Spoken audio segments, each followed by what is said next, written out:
اسرائیل کے دائیں بازو کے انتہا پسند رہنما اور وزیر قومی سلامتی اتمار بن گویر کے ایک تازہ ترین اور شرمناک پوڈ کاسٹ انٹرویو نے عالمی سطح پر ایک نیا طوفان کھڑا کر دیا۔ بین الاقوامی خبر رساں اداروں کے مطابق بن گویر نے نہ صرف غزہ میں روزانہ کی بنیاد پر درجنوں بے گناہ فلسطینیوں کو نشانہ بنانے اور قتل کرنے کی کھل کر وکالت کی ہے، بلکہ انہوں نے فلسطینیوں کو انسان ماننے سے انکار کرتے ہوئے پورے غزہ سے ان کی زبردستی بے دخلی اور وہاں نئی یہودی بستیاں آباد کرنے کا خونی منصوبہ بھی پیش کر دیا۔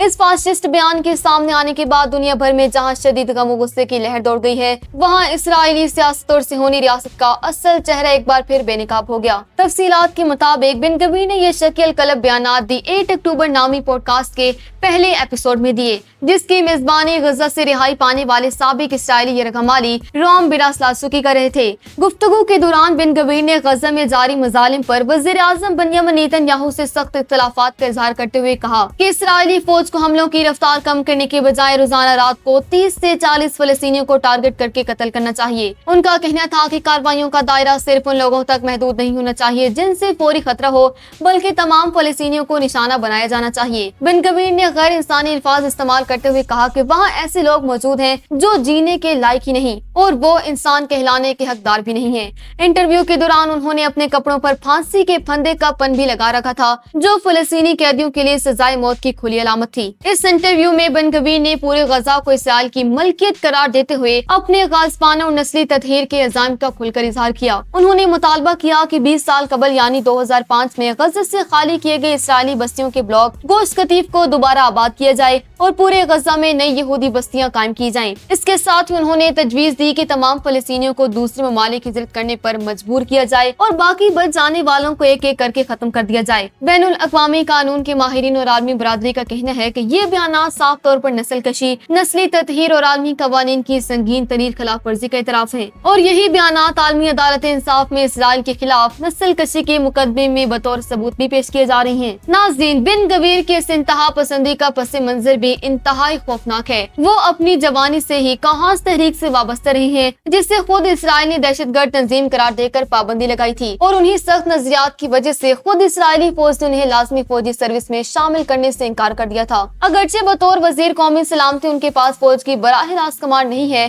اور وہ اس بات پر غصے میں بھی ہیں کہ حملوں کا اختیار صرف آرمی چیف کے پاس ہے، لیکن وہ اسرائیلی جیلوں اور پولیس کے نگران ہیں۔ بن گویر فخر سے اعتراف کر چکے ہیں کہ انہوں نے جیلوں میں قید ہزاروں مظلوم فلسطینی قیدیوں کے کھانے اور خوراک کے راشن میں شدید کٹوتی کی ہے، جس پر خود اسرائیلی سپریم کورٹ کو کہنا پڑا کہ ان کا محکمہ قیدیوں کو زندہ رہنے کے لیے ضروری خوراک سے بھی محروم کر رہا ہے۔ تجزیہ کاروں کے مطابق اسرائیل میں 27 اکتوبر کو ہونے والے عام انتخابات کے قریب آتے ہی ایسے خوفناک اور شفقانہ بیانات اسرائیلی سیاست کا مرکزی دھارا بن چکے ہیں۔ بن گویر نے اپنے دائیں بازو کے ووٹروں کو متحرک کرنے کے لیے اس خونی کھیل کو سیاسی ہتھیار کے طور پر استعمال کر رہی ہیں۔ اسرائیلی میڈیا شدت پسندی کو چھپانے کی کوشش کر رہا ہے، لیکن حقیقت یہی ہے کہ غاصب صہیونی ریاست کا حقیقی چہرہ اب پوری دنیا کے سامنے ننگا ہو چکا ہے۔